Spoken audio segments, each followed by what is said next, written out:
soins. Nous donnons aussi des produits vétérinaires, à usage vétérinaire, pour éviter tout ce genre de situation comme la maison. Ok.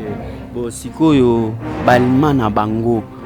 Tomonaka alba toka ke balma ya bangulu mususu balesa bango kaka oyo neti bosombaka ba biscuit babilo mususu wana ikomisa bango mafuta toka peke ya bandunda banini nde tiaka ngulu azala na bonne santé azala misuni. Mbote na bainyoso bozolanda biso partout na monde, c'est humble serviteur Papa Talo Mafionto autrement dit Mafiontologie. Yeyo naza bokotuna naza wapi naza na njili brasserie bisika wapi toye pona ba découverte na bino mambo itali ba bibwele lelo naza na ferme ya bangulu. Ba ferme ya bangulu awa na feko maf awa yango toye kotuna bandeko na biso babokolaka bangulu donc basali combien de temps et puis tu évoluer na ba question na biso mon frère Yaka donc tozana awa bonjour mon frère. Bonjour. Bonne santé. Malam.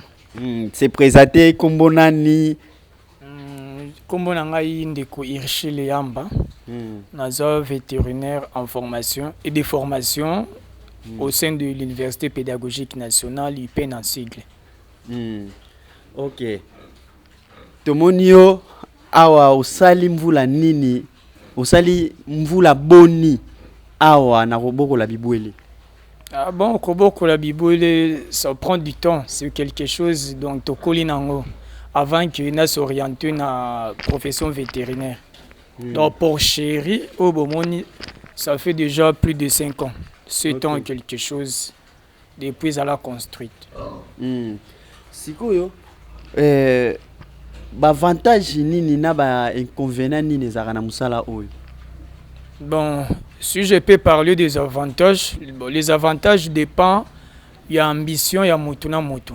Bon, dans le sens général, élever c'est en première chose c'est lutter contre la pauvreté. Donc aux oboko là pour premièrement et sungayo lobby s'il y a une difficulté. En seconde étape, ça dépend d'une personne. Batmisou ça va élever pour qu'il a ça la autre chose. Ou soit à ça la quelque chose, à l'ingé élevé pour qu'il a multiplié ba somme nae. OK. Sikoyo ndenge fandi bamvule beli awa seke bafutaka yo bien se retrouvera na yo. Bon, c'est vrai que dans un vétérinaire, je travaille beaucoup plus ailleurs, où ils ont famille. Donc, qui dit quelque chose de la famille, donc, on a rôle zéro salaire en termes mensuels. Sauf que j'ai des avantages, j'ai aussi ma part ici. Donc, je dépends de ma part, mais en termes de salaire, non. J'évolue beaucoup plus ailleurs avec beaucoup des amis, agronomes ainsi que nous, les vétérinaires. Si je reviens dans l'inconvénient, pour l'élevage, il y a la porciculture. J'allais dire que inconvénient, ça peut arriver si vous négligez certaines mesures. Donc, les mesures d'hygiène, les mesures de biosécurité, les soins, il pourrait arriver maladie et qu'il faut créer une mort brisque ou alors même retard à croissance. La place va être élevée pour 6 mois au TK. Toi, tu peux aller même à 9-10 mois. Donc, tu peux perdre en termes d'investissement. Ce qui fait, essayer de réunir toutes les conditions, avoir un technicien qui a des connaissances pour éviter les inconvénients. Mais sinon, comme tout business, il y a les hauts, il y a aussi les bas. Mais si tout est organisé, ça paye. OK. Merci beaucoup, mon frère. Toyo Karake, Bangulu bazalaka na baras na baras. Ya solo. Ah bon, on a plusieurs races. En dehors de la race locale, on a d'autres races comme large white, on a des piétrins, on a des durocs, on a des landrax danois, landrax suédois. On a des races européennes. Ici aussi à Kin, ils en ont d'autres. Ils sont des hybrides. Maman minene, on a des hybrides croisés, piétrin na race au abisso à local. Ok. Si on est ngulu, akoyi kobota combien de bana vraiment na zemi na ye? Ah bon, par portée, na zemi, ça dépend aussi des races. Il y a des races améliorées qui peuvent donner la large qui peut donner 15, 17 même par portée. Okay. Il y a aussi des races qui sont hybridées, croisées, qui ont perdu certaines qualités. Par portée, ça peut être 8, 7, 10. Donc c'est un peu ça. Ça dépend de la race. Comment on a 15 15 races au abisso local, c'est difficile. Peut-être 15, troisième portée, mais c'est rare. Et hybride. Donc ça hybride. Hybride ndé wa bota ba. C'est-à-dire croiser les races là améliorées na tango ba large white na ba au abisso local. Donc partager certains caractères génétiques. Ce qui fait au monde peut arroper certaines qualités, certaines valeurs locales là, pénater les races pires. Donc il peut donner na portée mais développement encore a oui que ça un peu retardé. Ok. Sikoyo toyana no côté ya zemi ya ngulu. Et ça la combien de mois pour abota? Bon, ngulu pour abota, zemi ça la 3 mois, 3 semaines, 3 jours, c'est qui équivalent à 114 jours. Donc dans le maximum 114 jours à robota à concevoir. Donc 114 jours ndé à robota. Bon, to que ezana ba ngulu mususu oyo bolongola bango ba sexe. O bolongola bango ba sexe wana. Bolongola bango ba sexe pour na nini? Bon, ce sont les mâles, hein. Toko la kisa. Oui, ya kwa la kisa, toza libre.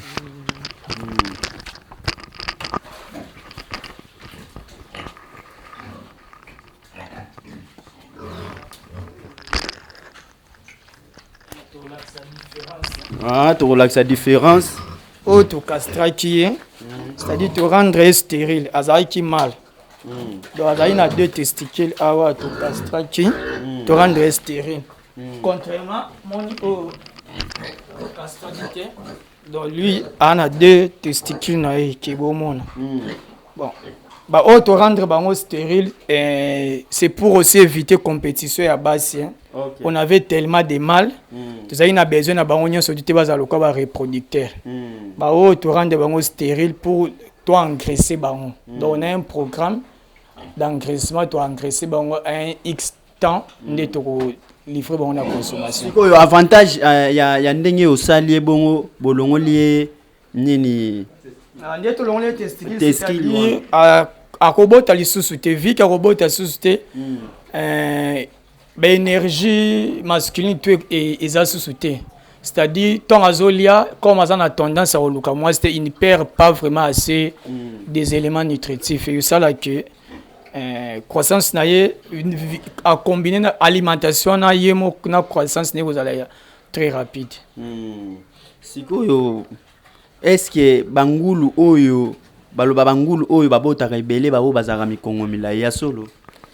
Bon, pas nécessairement, ça dépend ya baras. Ngulu musuba ko moni za mukongo mulai za mulai ma boti muki. Musupo moni za muku, ce n'est pas piétrin. Bazara pena mulai. Ozana ba piétrin ngo. Piétrin andazate. Mais mixte naie aza yaka to pousa. OK.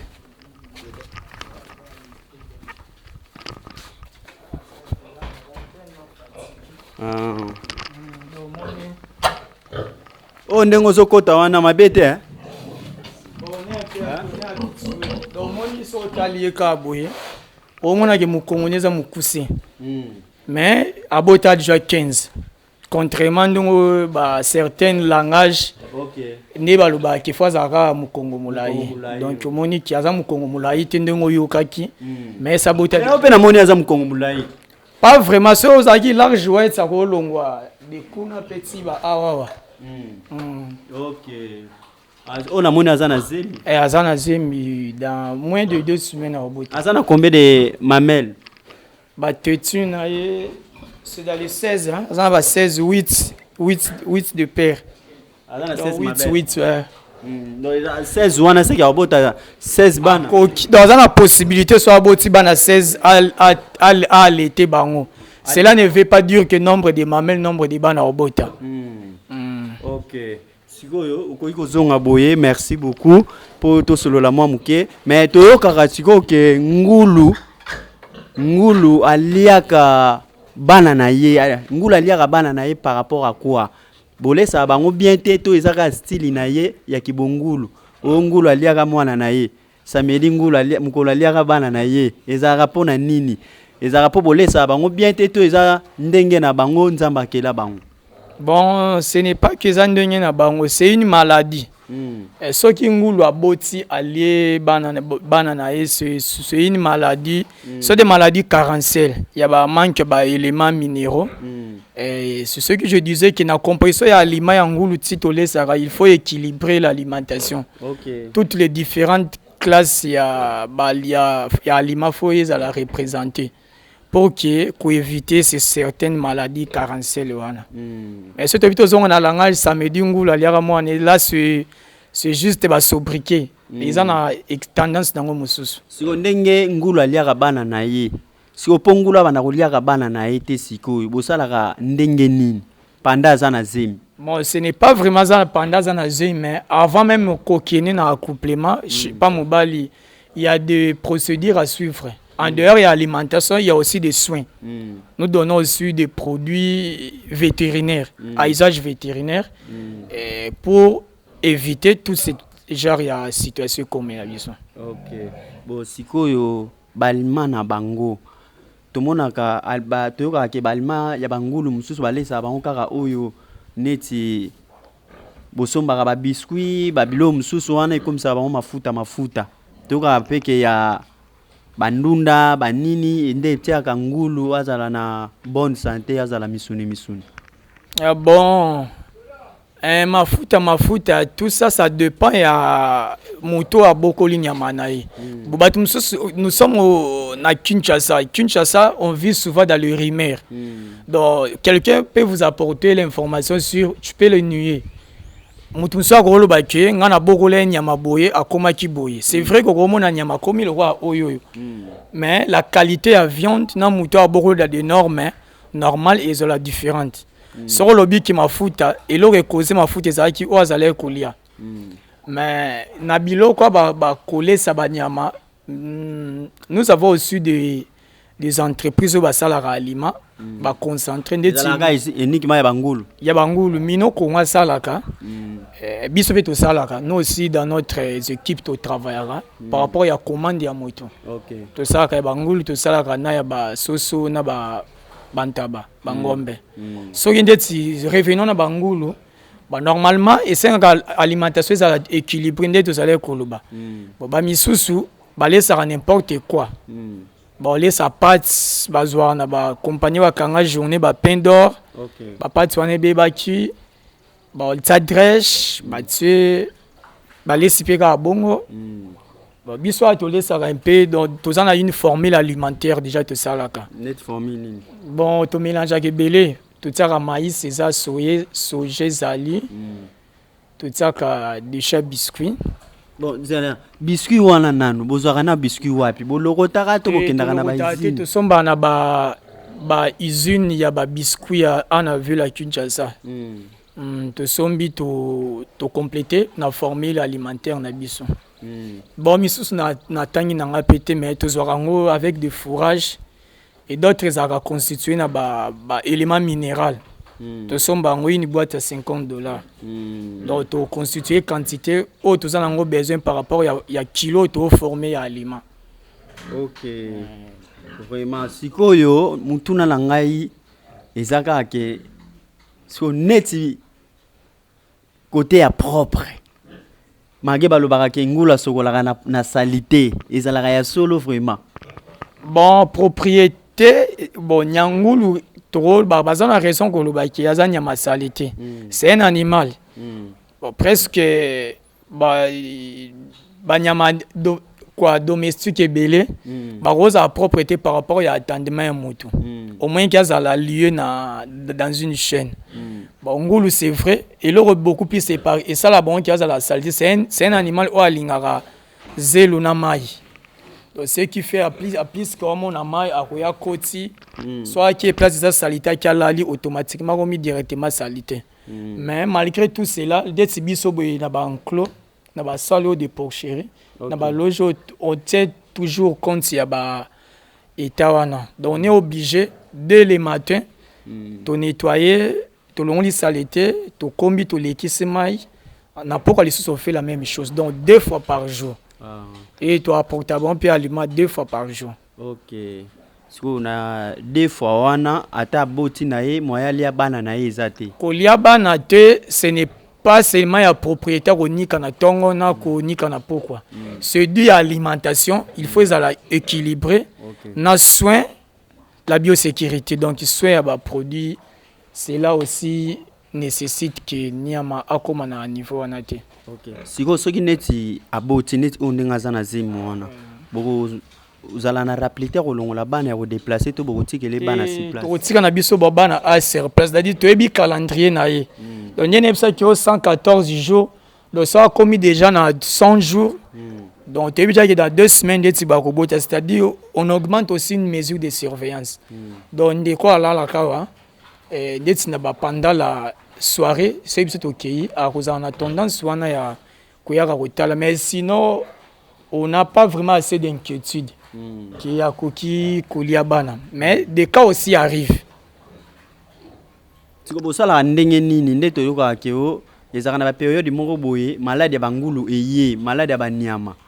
Si vous avez ndenge nini soki mupepe wana eye bo protéger bango na nini. Bon, c'est débris. Normalement, tous ces calendriers là, il fallait c'est l'État congolais qui devrait prendre toutes ces choses en charge. Mais à plusieurs niveaux, l'État congolais a tiré Karabiso Carbon, mais on s'est débris. Comme c'est un objectif, il y a tout un chacun.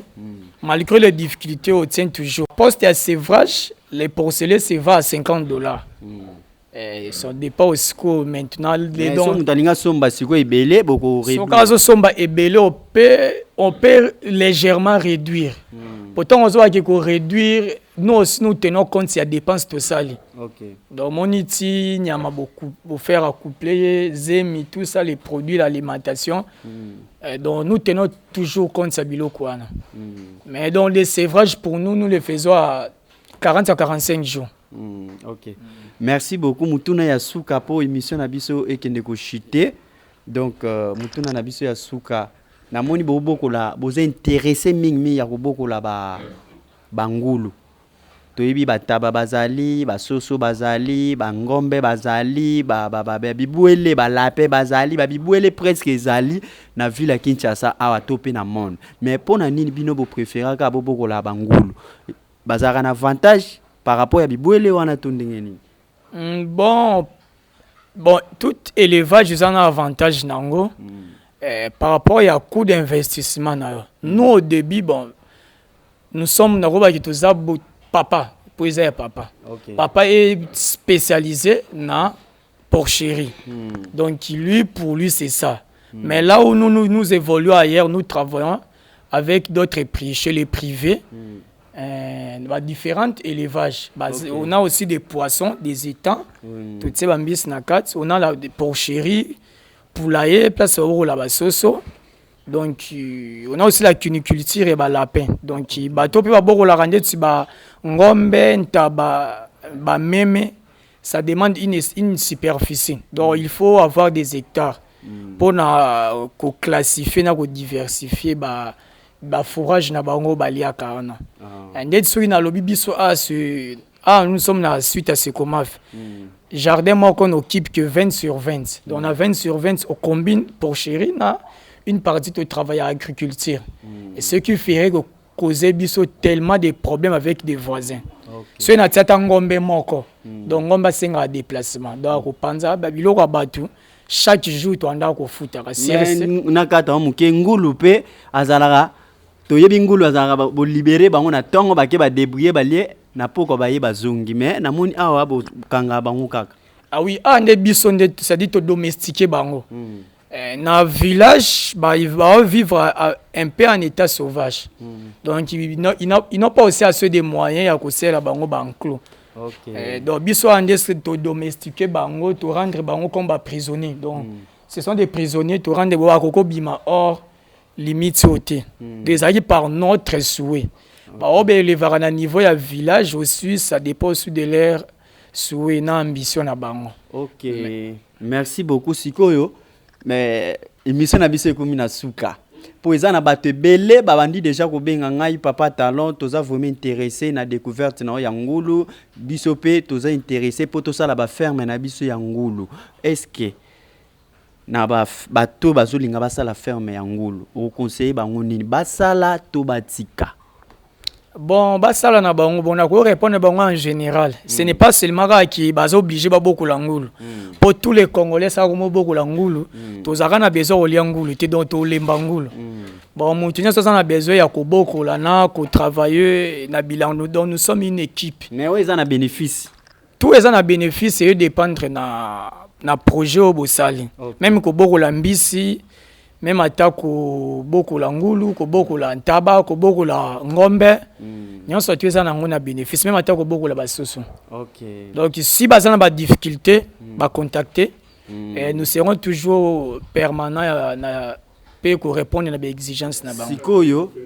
Sikoyo, par rapport à ceux qui ont besoin que bon, wana siko to solo yango na suka émission na biso ekomi na suka. Merci beaucoup na batu nyonso o bolanda ki découverte na ngai ba partout na monde. Na sala ngoka po na bino ezaka po na ngamo kote za po na bande ko na biso nyonso ba diaspora batu nyonso bazaka intéressé ko sala ba ferme na bango ya bangulu. Ko hésiter te benga ba numéro s'afficher liboso ba télévision na bino okozala décider bande ko pe basala ki ba ferme o bazala pe lokola yo donc ba banga ke loko moko te donc est-ce que ça a un bénéfice à 100%?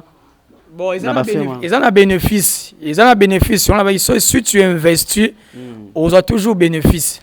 Ce qui est le moins que ce rose à perte, il y a un négligé à une certaine phase. Pour que comme un moment, mais ça porte toujours. Si ça a un bénéfice, mais c'est au Kangango. Ok. Pour la monnaie déjà, place Nyon soit Nazar.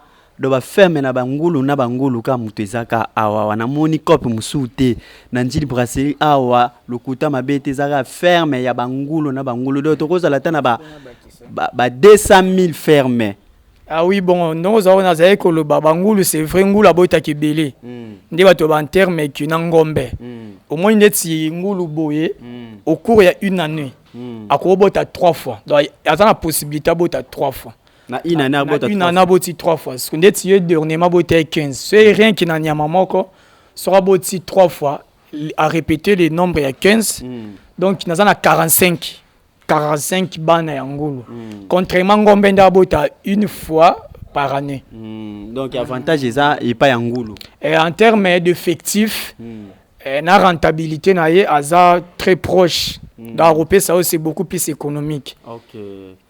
C'est Ngombe. Merci beaucoup, bande qu'on a biso nyonso au Bolanda qui découverte na bino ya Papa Talon ngai en personne bien batu nyonso bolela ngai félicitations na bino pe bino de vous intéresser bo benga ba numéro s'afficher liboso ba télévision na bino donc Europe sa bino biyano et puis to rosunga ba besoin na bino nyonso bozana nango bosenga merci na pesi mbote na batu nyonso o bozolanda nga na pesi mbote pa ya mama Matimbili ya Fleur de Londres na pesi mbote et pa ya nazomona mama nono ba diama mwasa pembe na kati ya Belgique nazomona papa Robert Mamengi na kati ya Allemagne wana bambote na yo mama Liliane donc mama Liliane donc bambote na yo place aux ali mbote pe na bino nyonso bolandi biso bo s'abonner massivement bo s'abonner merci tokuta mikolo mizali koya tomonani à bientôt bye.